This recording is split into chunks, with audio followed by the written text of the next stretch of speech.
everybody, it's Sarah, and I reorganized my bookshelves, just first off, because now you can see my favorite books behind me in my videos all the time.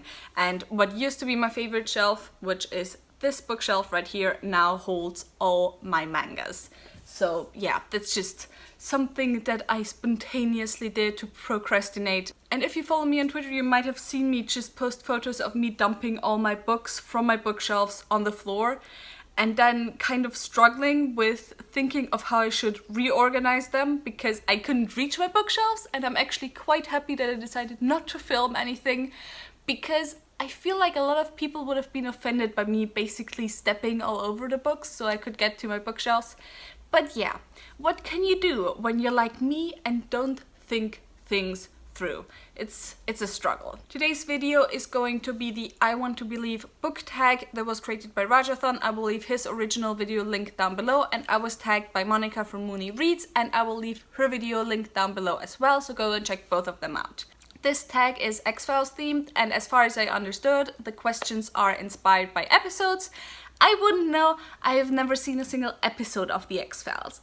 However, I thought I can still answer the questions and recommend you books. So yeah, let's jump right into it. The first prompt is the pilot episode, a series or trilogy that has a great first book or beginning. For that question, I chose Nihil from the Land of the Wind, which is the first book in the Chronicles of the Emerged World trilogy by Licia Troisi, who is an Italian author. This is a YA high fantasy series, and the story is very basic. It's just your simple story of you have this tyrant who's trying to conquer all the known lands, and you have just all the free lands trying to stop that, basically. You can also definitely tell there's a lot of things that are taken from staple and classic high fantasy series like Lord of the Rings or The Wheel of Time.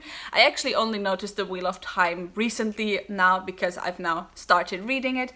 However, I just still really love the series. Probably also because it's the second high fantasy series that I ever read. It's one of the series that got me into high fantasy. It's one of the reasons why I love high fantasy so much. And we follow in this series Nihal, who is the last survivor of her race, and she has the wish to become a dragon rider. However, she is a woman and only men or boys are allowed into the Academy for Dragon Riders, and so she has to prove herself in this first book. And I just think that it's a perfect first book because you're introduced to the conflict, you're introduced to Nihal as a character. It's still very much on a smaller scale because this first book still only follows her as she tries to get into the academy and as she tries to prove herself. However, there's also a lot of character development already happening in this first series, and it's kind of the perfect setup for the rest of the series. And personally, it's my favorite book in the trilogy. I just love it so much. Then number 2 is Squeeze, and for that I have to choose my favorite monster. And I didn't want to go like with a general monster like vampires or werewolves, but I wanted to go with a specific monster, which actually gave me quite a hard time, but I ended up going with the World Eater, I think he's called in English, from the Ephemera series by Anne Bishop. This first book is Sebastian. I don't know the exact name in English because I read the duology in German, and this is set in a world, Ephemera, that consists of different landscapes. And the landscapes can be influenced by strong emotions and strong feelings, strong wishes, strong thoughts. And so you have some landscapes that are a bit darker, some landscapes that are a bit lighter, and you have bridges between the landscapes, but sometimes you won't end up in the landscape that you want to because they don't fit your current feelings and they don't fit your current strong emotions, because, for example, it could be that you're very angry at the moment, so you end up in a dark landscape even though you don't even want to. And then you also have women who can more consciously form those landscapes, who are called, I forgot what they're called. But yeah, that's the basic gist of the story. And the World Eater, as his name kind of implies, is the biggest antagonist in this duology. And he is this being that can twist the dreams and nightmares of the civilization of landscapes and turn them just into horrible monsters and into horrible nightmares. And he can twist the fears. For example, if someone has an intense fear of spiders, then he can twist those fears into like the worst nightmares impossible. And he literally ends up like that eating the worlds, eating the landscapes. So yeah, I just think he's a really, really scary villain. He's not like a villain in a human form. He very much is a monster, he very much is a feeling, but I just still find him absolutely terrifying. Number 3, the Erlen Meyer flask, and that is to choose our favorite sci-fi, and I don't read sci-fi. I think there's only one true sci-fi that's not more dystopian or anything that I've ever read.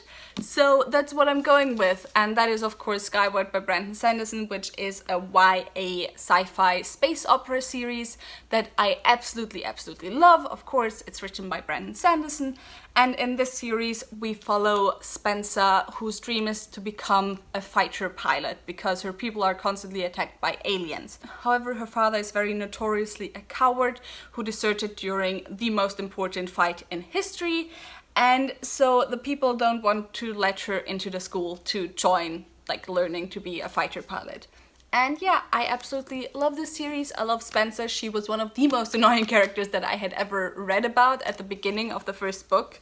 However, she changes so much, and I absolutely love the series, or like the 2 books that are out so far. Number 4, Clyde Brookman's Final Repose, and apparently this is the only episode in the TV show that ever won an Emmy, so we are supposed to share our favorite book, and I kind of have this thing where I have a favorite book, a favorite series, and then a favorite author. My favorite author being Brandon Sanderson, my favorite series being the Black Jewel series, but my favorite book, which this question asks for, is The Picture of Dorian Gray by Oscar Wilde. I don't think I have to explain what this is about. This is a classic and it follows Dorian Gray, and when his portrait is made, he realizes how much of a beautiful person he is, like on the outside, not on the inside. And vainly he wishes for the portrait to age instead of him.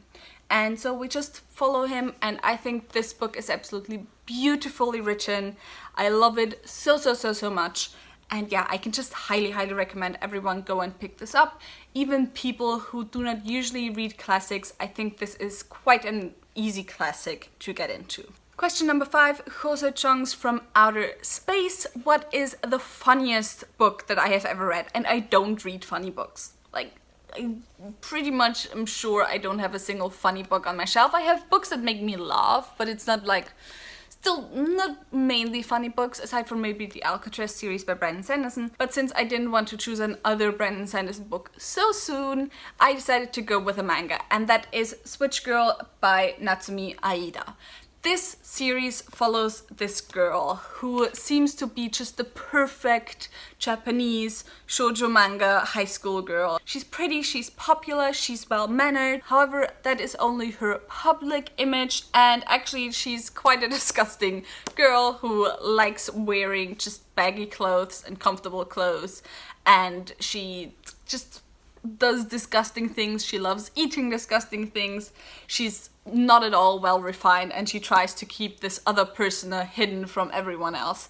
And it's just like this absolutely hilarious series following her and kind of her dealing with the fact that she tries to keep this persona hidden, but then maybe there's some people who find out and so on. So yeah, I can highly recommend this manga series. It's still one of my favorites of all time. And it's that series back there that looks so pretty and rainbow-esque. I absolutely love the way these mangas look on my shelf. Prompt number 6, Home, what is the most disturbing thing you have ever read? And for that, I don't have that many like truly disturbing books on my shelves. However, I have one book that I reach for when I think of like a really unsettling story, and that is The Handmaid's Tale by Margaret Atwood. This is set in a kind of futuristic dystopian society in which all power of self-actualization is taken from women. And basically the few women who can still get children, who are still fertile, are only there for breeding purposes. And I remember when I first read this book, I couldn't read it like in one go. I had to take a few weeks break because it was just like watching a train wreck and not being able to look away.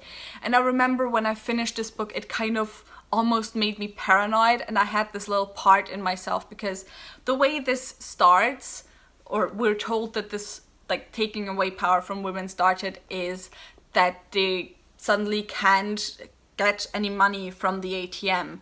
And a few weeks after I finished this book, I just had this little part of me that expected every time I went to the ATM that I wouldn't be able to get any money out. So yeah, it's definitely an unsettling book. However, I still highly recommend it. It's one of my favorite books of all time. Next is the Modern Prometheus, and that is our favorite classic. And obviously my favorite classic is The Picture of Dorian Gray, but can't choose it again, so I chose a book that I only recently finished, and that is The Count of Monte Cristo by Alexandre Dumas. In this story, we follow a man who seemingly has luck on his side. He's about to be made captain of a ship, he's about to marry his childhood love. However, then he is framed by people who do not like him very much for something that he did not do, and he's thrown into prison. And in most of the story we follow him as he gets out of prison and as he goes to take revenge on those people who got him framed and put into prison. I just really loved it. It's a huge book and there are certainly slow parts in between. However, overall it's one of the most satisfying story arcs that I have ever read. The ending is so satisfying to get to, and I absolutely loved it, and I definitely think it deserves a place on my favorite classics of all time list. Question number 8, Bad Blood, my favorite way flashbacks are used to tell a story. And for that I had to go with The Name of the Wind or The Kingkiller Chronicles by Patrick Rothfuss. I'm actually not even sure if this 100% counts as flashbacks because it's more just a framing device, but this story follows Quoth, who is this legendary character in this world. And at the beginning of the book he lives incognito in a little village as an inn owner. But there a chronicler comes who knows who he is and who asks him to tell his story. And basically the entire book is a flashback of his story. Basically the entire series is a flashback of his story because it's him telling the story. So yeah, I just think that this counts and I absolutely love this series. I think Patrick Rothfuss has a way with words as few authors that I have read do. And I can just highly recommend at least picking up book 1. Question number 9, Drive. What is a book that is a non-stop ride? And for that I had to go with The Way of Kings by Brandon Sanderson. Okay, I know this is going to be a 10-book series and it's very intimidating.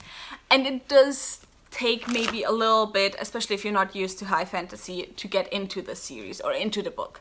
However, I still, to this day, am of the opinion that once you get into Brandon Sanderson and once you get into his books, all of his books are one-sitting books. Even the big ones like this. I can read The Way of Kings in a single sitting and love absolutely every second of it. And so that is why I think this book definitely counts. Question number 10, Milagro. What is a book setting that I wouldn't want to live in? And I read fantasy. There's very few book settings that I would ever want to live in. However, I decided that in most fantasy settings, you could, aside from the main plot, you could probably make, an okay living for yourself. However, I don't think that's the case in the 5th season by N.K. Jemisin, because this is a world that regularly has those seasons, which are basically the apocalypse, and everything gets destroyed and you have to hunker down and hope that you survive. And that sounds absolutely terrifying to me. And that is why I chose this book for this question. And then the bonus question is, what is our favorite side character? And for that I had to choose Brecken Darrant from both the Hydron Chronicles as well as the Demon Child trilogy by Jennifer Fallon.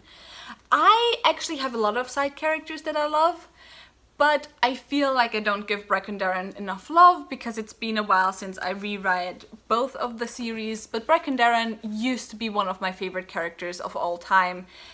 Both series, actually more the Demon Child series, is also one of the first high fantasy series that I ever read. And Brecken Darrant is just this age-old, hundreds of years old person who is kind of just really sarcastic and kind of has lost hope in a way, and he's kind of rough around the edges, but he's still really loving and I love him so much.